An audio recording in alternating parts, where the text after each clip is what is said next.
name, but I've only done 2 paintings in this style. Right. So this is showing off the mountain scenery. I did see it. You did send me one. I did see it. It's like was on Instagram. mountainsides, very sort of. It's all it's more graphic. More graphic. Yeah. That's. I thought. Yeah. But there's no colour right now. You couldn't have seen it because I only did one yesterday and today. You haven't sent to anywhere. No, I didn't. He hasn't. But I did send on Instagram. You might have just seen it. Oh, it's it on might Instagram. be. That's what it is. Let's have a look. Ygartua. Yes, that's the one. Yeah, it looks sort of printed. It's sort of very graphic with solid blocks of colour. Yeah. And a tree and a couple of mountain tops and a couple of dead trees. That's right. It relates a little. These are 4 foot by 6. Acrylic so really on canvas in front that window of the Ygartua gallery. Window of the gallery. Indeed. That's in the gallery. Hashtag Granville Island. And that's right. And we have one client that has plexi, and she said, right there on Instagram, oh, it reminds me of the plexi. From KAUARW. That's our window. Oh, that's our window.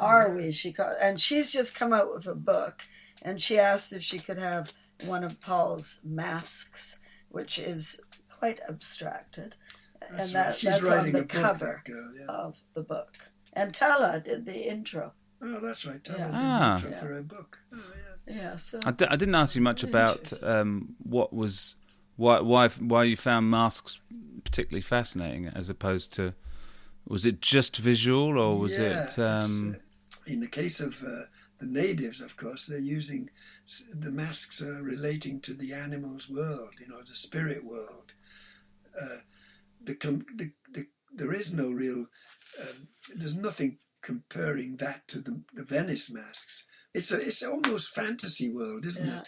It's the fantasy of it, and I think that's what people with the masks felt when they put the mask on, is that they entering into another dimension. You know what I mean? Yeah. You can pretend you're someone else, or pretend you're somewhere else as soon as you put it on. As you said, Venice is like a medieval theatre. It is like a medieval theatre. Yes. That is what it is. It's like a setting for a theatre. You're right, it's an interesting contrast, because your paintings, you have a mask. Some of those paintings, you have a mask in the foreground and the architecture behind. And as you're saying, I think I agree that the mask is playful and mysterious and fun, and the architecture is kind of austere and formal and rigid, isn't it? And the mask is the opposite of that, and it's more playful and fluid and the same with Rio de Janeiro. The outfits are so flamboyant and so exaggerated that you almost don't see the naked woman underneath the outfit. You know what I mean? Almost. It's like they're almost, you have to really concentrate. Well, a lot of them, and they're all dark. A lot of them don't have. They've all got dark tans, so it's not like there's a white body there, Yeah. And so the outfits blend in with the outfit, with the bodies, Well, a lot of times the feathers are at the back. Yeah, the feathers, and then they do have sometimes a little mask. Yeah. Just covering the eyes, or painted. That's right. A lot of painted faces. Like the cat, they have painted whiskers on them, Oh, yeah. Well, you did that with the wonderful guy. Oh, yeah. I love that. Well, I kept that one. And he had the big white ruffles. And his face was painted white, and then big red lips. Red lips. It was almost like a transvestite, you know what I mean, with the outfits. Well, that's what they do a great deal of in Rio. Yeah, more so than any other place. Definitely. Yeah, but they have absolute freedom for doing whatever they wish. But you say that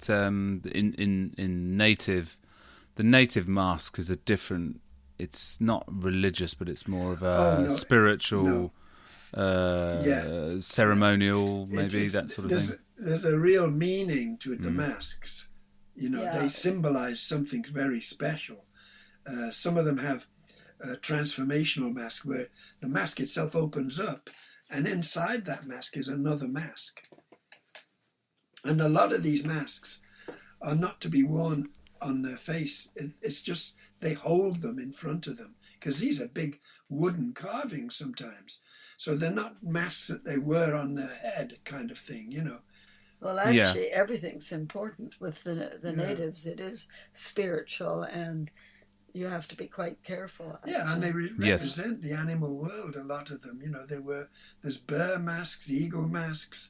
You know, they have all kinds of masks relating to the animals and the forest, of course. You know, the totem poles were mainly symbolizing that sometimes you have a house pole and it tells a story. And if there's a baby born, they'll even have like a small part of the totem pole where there'd be a baby in it. Not a real baby, maybe a small animal shape, you know, something that represents a baby, you know. Very interesting, though.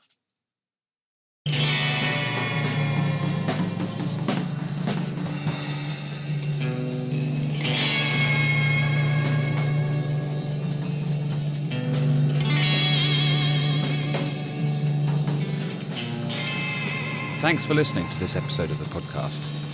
If you want to get in touch with us, you can send us an email via Ygartua-art-chronicles.com. The Ygartua Art Chronicles is a production of Tala Ygartua and myself, with music from Hoskin and Clark. The episode was recorded and edited by me, Ed Hoskin, with thanks, as always, to Tala. Listen to the next episode on Spreaker, Apple Podcasts, Google Podcasts, or wherever you get your podcasts.